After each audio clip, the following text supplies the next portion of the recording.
ഒരു മതിലുകൾക്കിരുവശം ഇരുന്ന് പ്രണയിച്ച രണ്ട് മനുഷ്യരുടെ കഥ. ശബ്ദങ്ങൾ മാത്രം കൊണ്ടും കാണണമെന്ന ഏറ്റവും അധികം ആഗ്രഹം കൊണ്ടും പ്രണയദിനങ്ങൾ തള്ളി നീക്കിയ രണ്ട് മനുഷ്യരുടെ കഥ. പറഞ്ഞു വരുന്നത് വൈക്കം മുഹമ്മദ് ബഷീറിന്റെ മതിലുകൾ എന്ന കഥയെക്കുറിച്ചാണ്.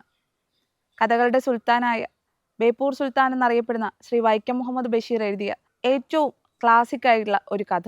കേരള കൗമുദിയിൽ ഞായറാഴ്ച പതിപ്പിൽ ഒരു ഓണ സമയത്താണ് ആദ്യമായി മതിലുകൾ പ്രസിദ്ധീകരിക്കുന്നത്. പിന്നീട് അത് പുസ്തക രൂപത്തിലാവുകയും അതിനുശേഷം സിനിമയാവുകയും ചെയ്തു. ചരിത്രത്തിന്റെ ഏടുകളിൽ എന്നും അടയാളപ്പെടുത്താവുന്ന ഒരു സിനിമയും ഒരു കൃതിയും കൂടിയായിരുന്നു മതിലുകൾ. രണ്ട് മനുഷ്യർക്ക് പ്രണയിക്കാൻ ശബ്ദങ്ങൾ മാത്രം മതിയെന്ന് തെളിയിച്ച കഥ. ഈ കഥയുടെ ഏറ്റവും സൗന്ദര്യം അതിന്റെ ആഖ്യാന രീതിയും ലളിതമായ ഭാഷയുമായിരുന്നു. അതുകൊണ്ട് തന്നെ എല്ലാവരുടെയും മനസ്സിൽ മതിലുകൾ എപ്പോഴും സ്ഥാനം പിടിച്ചു നിന്നു. ബ്രിട്ടീഷുകാർക്കെതിരെ എഴുതി എന്ന കുറ്റത്തിന് രാജ്യദ്രോഹ കുറ്റം ചുമത്തപ്പെട്ട് തടവ് പുള്ളിയായി എത്തുന്ന ബഷീർ, അദ്ദേഹത്തിന്റെ വാക്ചാതുര്യവും നർമ്മവും കൊണ്ട് അദ്ദേഹം ജയിൽ വാർഡനെയും കൂടെയുള്ള സഹതടവുകാരെയും കയ്യിലാക്കുന്നു. അവിടെ വളരെ സന്തോഷമായി കഴിഞ്ഞിരുന്നെങ്കിലും പുറത്തെ കാലാവസ്ഥയിൽ ജീവിച്ച ഒരു മനുഷ്യൻ പെട്ടെന്ന് ജയിലിലാവുമ്പോൾ ഉണ്ടാവുന്ന എല്ലാ മാനസിക പ്രശ്നങ്ങളും ബഷീറിനും അനുഭവപ്പെട്ടു തുടങ്ങി. അദ്ദേഹം പതിയെ പതിയെ വിഷാദ രോഗത്തിലേക്ക് തള്ളി വീഴപ്പെടാൻ തുടങ്ങി. അതിനെ മറികടക്കാൻ എന്നോണം അദ്ദേഹം അവിടെ പൂന്തോട്ടം ഉണ്ടാക്കാൻ തുടങ്ങി.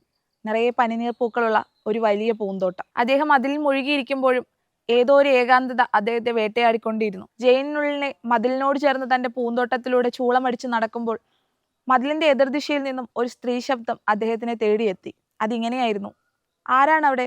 ആരാണ് ചൂളമടിക്കുന്നത്? ബഷീർ സ്വയം പരിചയപ്പെടുത്തി. അപ്പുറത്തെ വനിതാ ജയിലിൽ തന്നെ തടവുകാരിയായി ജീവിക്കുന്ന നാരായണിയായിരുന്നു അത്. നാരായണിയുടെ ശബ്ദ സാന്നിധ്യം ബഷീറിൽ ഒരുപാട് സന്തോഷമുണ്ടാക്കി. റോസാപ്പൂവിന്റെ കമ്പുകൾ കൈമാറിയും കായവറുത്തതുകൾ കൈമാറിയും അവർ അവരുടെ പ്രണയം തുടർന്നു. ഇതിനിടയിൽ നാരായണി ചോദിക്കുന്ന ഒരു ചോദ്യമുണ്ട് ബഷീറിനോടായിട്ട്: ഈ കായ വറുത്തത് ഞാൻ എല്ലാവർക്കും കൊടുത്തുകൊള്ളട്ടെ? അപ്പോൾ ബഷീർ പറയും: അതെ, എന്റെയും നാരായണിയുടെയും പേരിൽ കൊടുത്തുകൊള്ളൂ. എന്നെ മാത്രം സ്നേഹിക്കുമോ എന്ന് നാരായണി ബഷീറിനോട് ചോദിക്കുന്നു. അപ്പോൾ ബഷീർ തിരിച്ചു ചോദിക്കുന്നു: എന്താണ് നാരായണി അങ്ങനെ ചോദിക്കുന്നത്? ഞാൻ അത്ര സുന്ദരിയൊന്നുമല്ല, ഇവിടെ വേറെയും സുന്ദരിമാരുണ്ട്. അതിന് മറുപടിയായി ബഷീർ പറഞ്ഞു: ഞാനും സുന്ദരനൊന്നുമല്ല. കാഴ്ച അല്ലെങ്കിൽ കണ്ടിട്ടില്ലാത്തതിന്റെ എല്ലാ തരത്തിലുള്ള ഭയവും നാരായണിക്കുണ്ടായിരുന്നു. ബഷീർ എന്തെങ്കിലും നേരിട്ട് കണ്ടാൽ താൻ കാഴ്ചയിൽ സുന്ദരിയല്ലാത്തതിനാൽ ആ പ്രണയം ഇല്ലാതാവുമോ എന്ന് അവർ ഭയപ്പെട്ടു.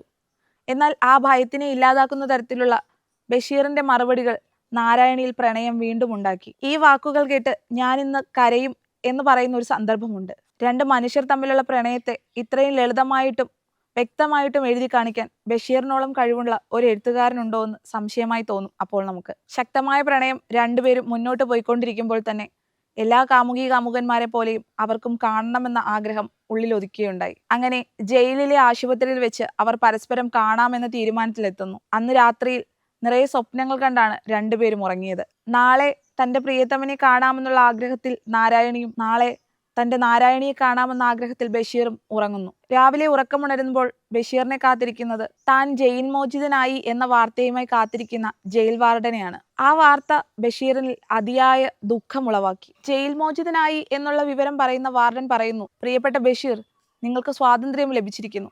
അത് നിങ്ങൾക്ക് ഇനി വേണ്ടുവോളം ആസ്വദിക്കാം. അപ്പോൾ തന്നെ ബഷീർ തിരിച്ചൊരു ചോദ്യം ചോദിക്കുന്നു: ആർക്കാണ് സ്വാതന്ത്ര്യം? എന്തിനു വേണ്ടിയാണ് സ്വാതന്ത്ര്യം? തന്നെ കാത്തിരിക്കുന്ന നാരായണിയുടെ അടുക്കിലേക്ക് എത്താൻ പറ്റാത്തതിന്റെ വിഷമം സഹിക്കാനാവാതെയാണ് ആ ചോദ്യം ബഷീർ ചോദിക്കുന്നത്. ഒരു യാത്ര പോലും നാരായണിയോട് പറയാൻ പറ്റാതെ തിരിച്ചു പോകുന്ന ബഷീർ തിരിഞ്ഞു നോക്കുമ്പോൾ കാണുന്നത് ബഷീറിനെയും കാത്ത് ചുള്ളിക്കമ്പുകൾ മുകളിലേക്ക് എറിഞ്ഞുകൊണ്ടിരിക്കുന്ന നാരായണിയാണ്. അവർ പ്രതീക്ഷിച്ചിരിക്കാം ബഷീർ വരുമെന്നും.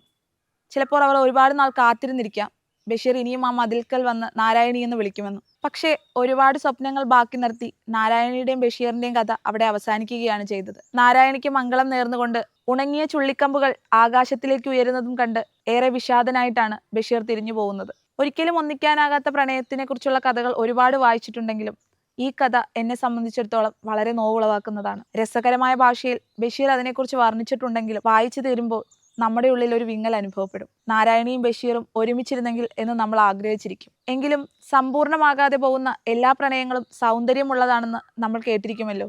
അതുപോലെ ബഷീറും നാരായണിയും മരിക്കാത്ത ഓർമ്മകളുമായി ഇന്നും നമ്മുടെ മനസ്സിൽ നിറഞ്ഞു നിൽക്കുന്നു. ഒരു കഥ വായിക്കുക, ആ കഥയിലെ കഥാപാത്രങ്ങളെ മനസ്സിൽ ഉൾക്കൊള്ളുക, അവരെ മറക്കാതിരിക്കുക. അതുപോലെ തന്നെ നാരായണി ബഷീറിനോട് ചോദിക്കുന്ന ഒരു വാചകമുണ്ട്: ഞാൻ മരിച്ചുപോയാൽ എന്നെ ഓർക്കുമോ?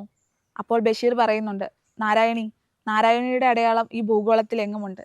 ഒരു മനുഷ്യനാലെങ്കിലും അല്ലെങ്കിൽ നമ്മുടെ പ്രിയപ്പെട്ടവരാലെങ്കിലും എപ്പോഴും ഓർത്തിരിക്കുക എന്നുള്ളത് ഏറ്റവും സന്തോഷകരമായ ഒരു കാര്യം തന്നെയാണ്. പുതിയൊരു പുസ്തകവും പുതിയൊരു കഥാകൃത്തുമായി നമുക്ക് വീണ്ടും കാണാം.